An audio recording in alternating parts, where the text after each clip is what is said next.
Introduction. This report analyzes the finance performance of Genting Berhad and Shangri-La Hotel Malaysia Berhad, two key players in Malaysia tourism, hospitality and wellness sector. This industry is essential to Malaysia's economy, especially post-COVID-19. Genting is known for its resort and entertainment, while Shangri-La focus on luxury, hospitality, financial ratio analysis, covering liquidity, efficiency, leverage, and profitability. Is used to assess each company's strength and weakness. The report also includes the finance forecasting to support future planning. The goal is to compare both company performance and suggest improvement for long-term competitive.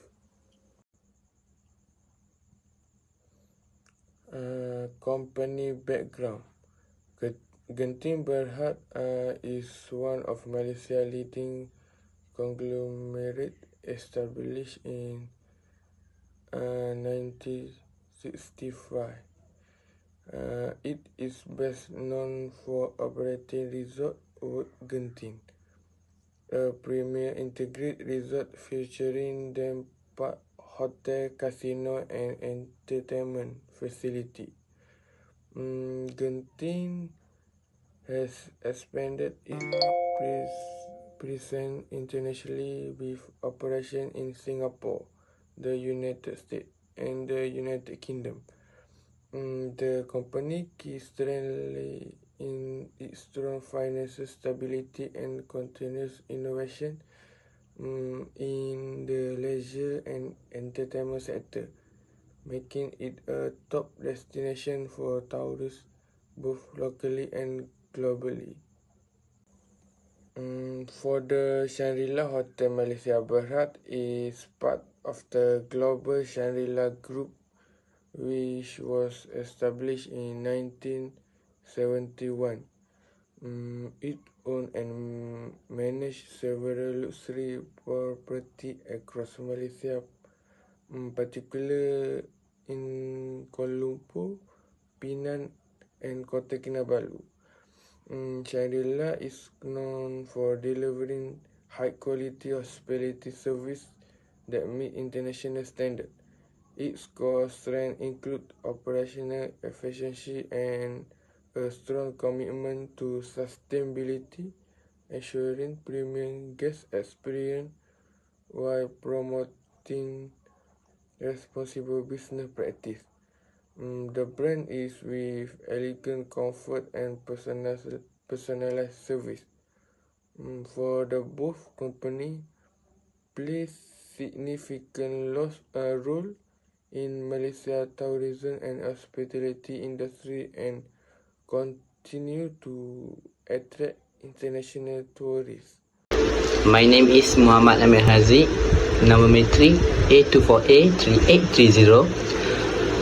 I'm gonna explain about calculation of ratio, horizontal analysis of financial ratio, Genting Berhad.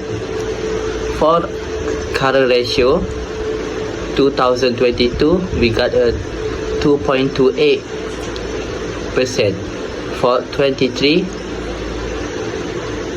company got 2.96, a little bit increase for 2023, and 2024 2.58, a little bit decrease.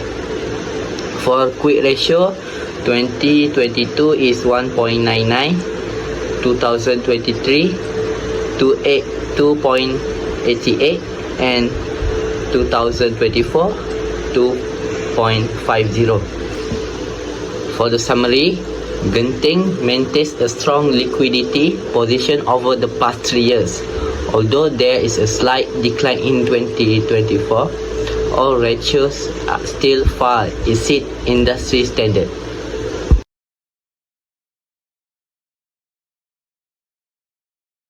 So the next part is activity efficiency ratio.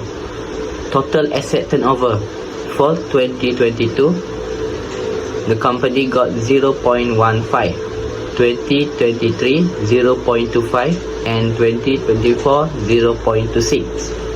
For receivable turnover, company got in 2022 got 21.49, 2023 0.33, and 2024 7.53. For average collection period, 2022 is 70 days, 2023 50 days, 2024 48 days, and inventory turnover 2022 4.97, 2023 22.25, and 2024 21.15. For fixed asset turnover, 2022 0.24, 2023 0.145, and 2024 0.1568.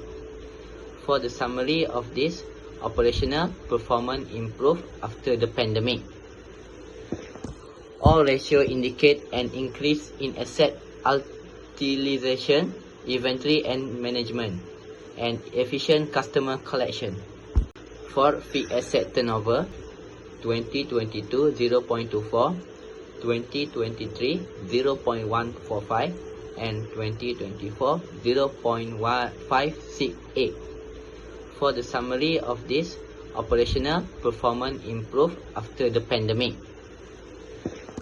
All ratios indicate an increase in asset utilization, inventory and management, and efficient customer collection.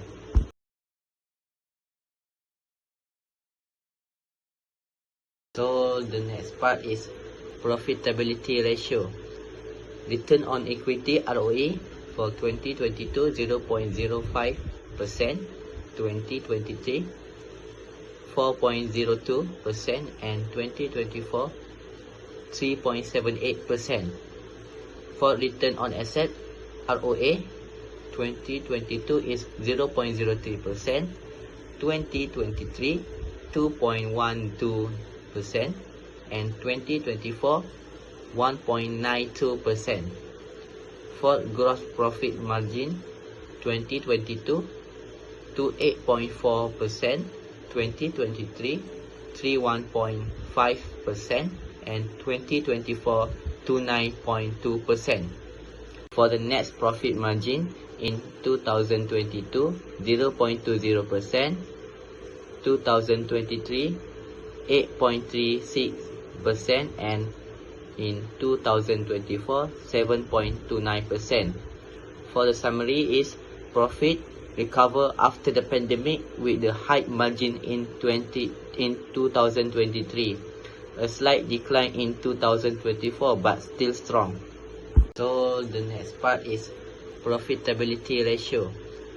Return on equity ROE for 2022 0.05%, 2023 4.02%, and 2024 3.78%. For return on asset ROA, 2022 is 0.03%, 2023 2.12%, and 2024 1.92%.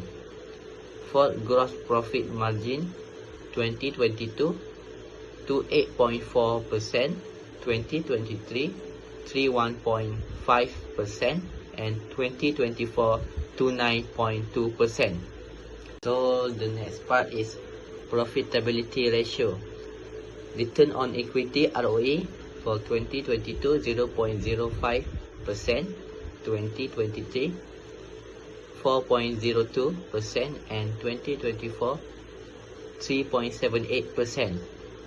For return on asset ROA, 2022 is 0.03%, 2023 2.12%, and 2024 1.92%.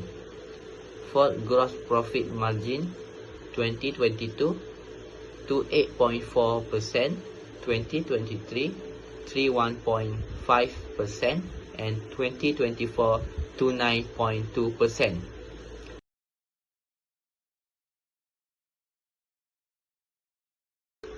For the final summary of calculation of ratio horizontal analysis of financial ratio of Genting Berhad, which is Genting shows a strong recovery post after COVID-19.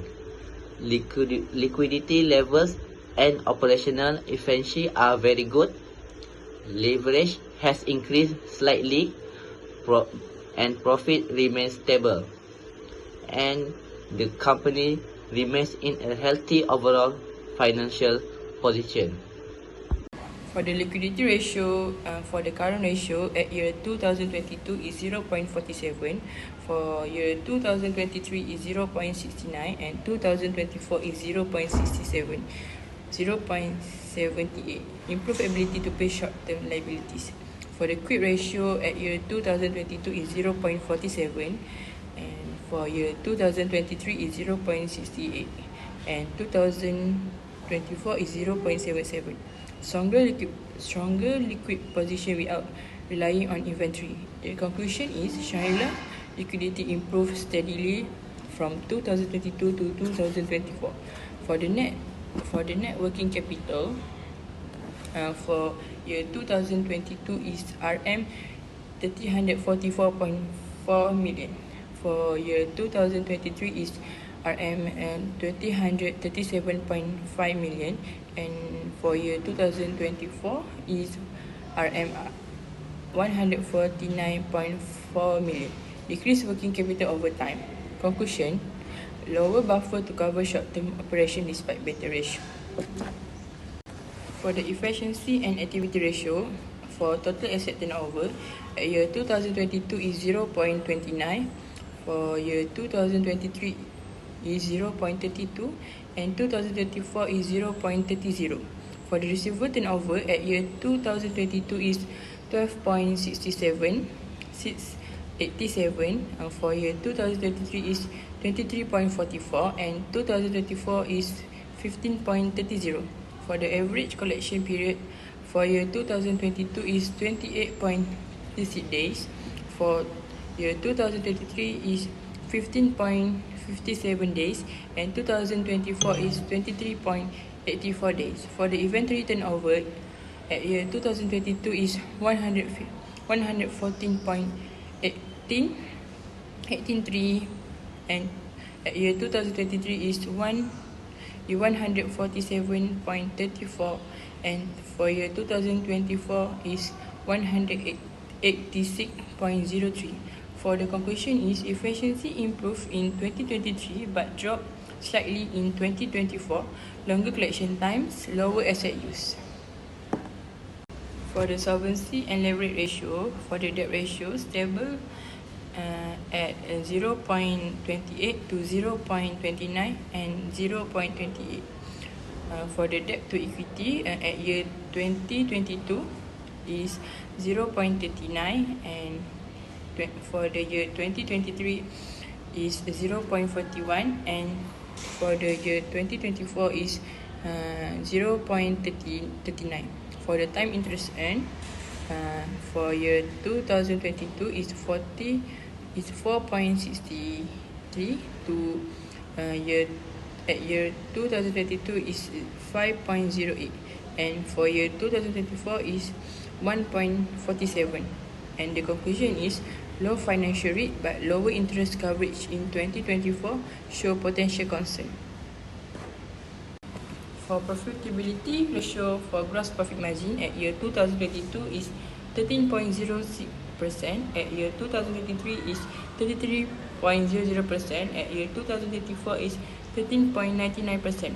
For operating profit margin at year 2022 is 9.91%, at year 2023 is 11.27%, at year 2024 is 9.78%. For the net profit margin at year 2022 is 16.10%, at year 2023 is 13.90%, 94%. At year 2024 is 5.61%. The question is, Shangri-La maintained strong gross and operating profit margin, peaking in 2023 before slightly declining in 2024. However, the net profit margin dropped significantly from 16.10% in 2022 to 5.61% in 2024, indicating reduced overall profitability. Thank you.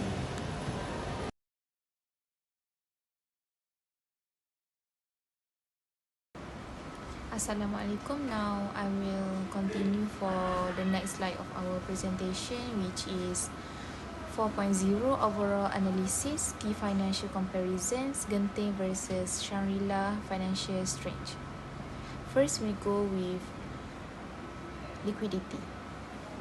Genting Malaysia is strong in liquidity, which is its current ratio is between 2.28 and 2.96, with working capital reaching RM 14.5 to 20.1 billion, while Shangri-La has weaker liquidity with a current ratio below 1 and working capital still negative, which is around RM 149.4 million.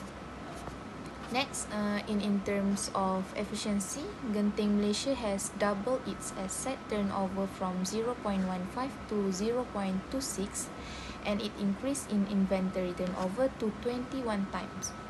Shangri-La remains stable with an asset turnover of roughly around 0.30, and its inventory turnover is very high, which is at 186 times, indicating quick movement of inventory. And last but not least, for profitability, Genting Malaysia's ROE grew from 0.05% to 4.02%, and its net margin peaked at 8.36%, while Shangri-La's net margin fell from 16.110% to 5.61%, showing a drop in overall returns.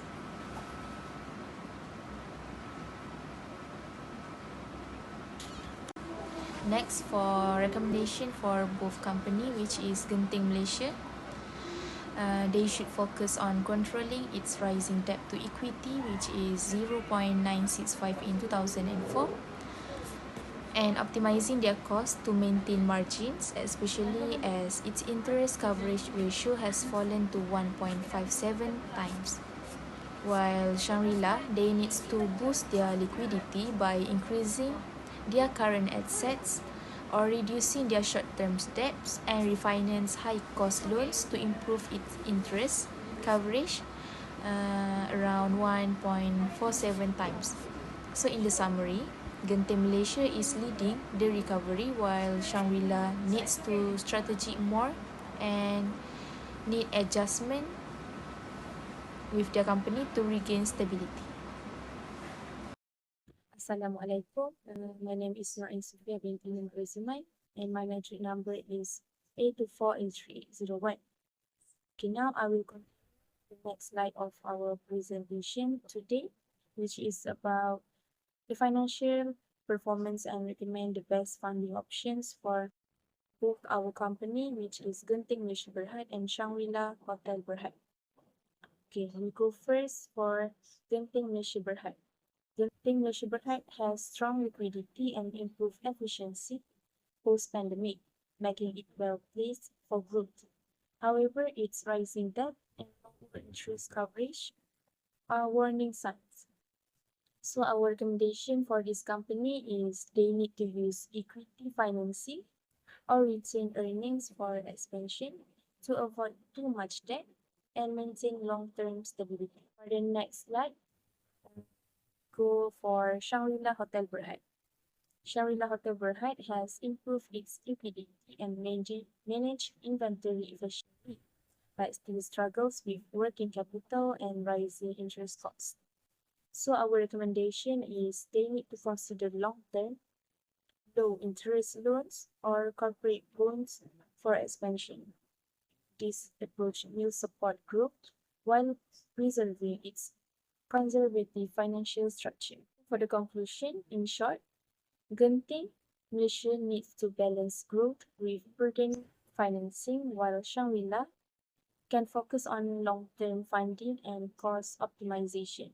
Together, both can build a more resilient, sustainable future in Malaysia's tourism and hospitality industry. That's all for that's all from our group. Thank you.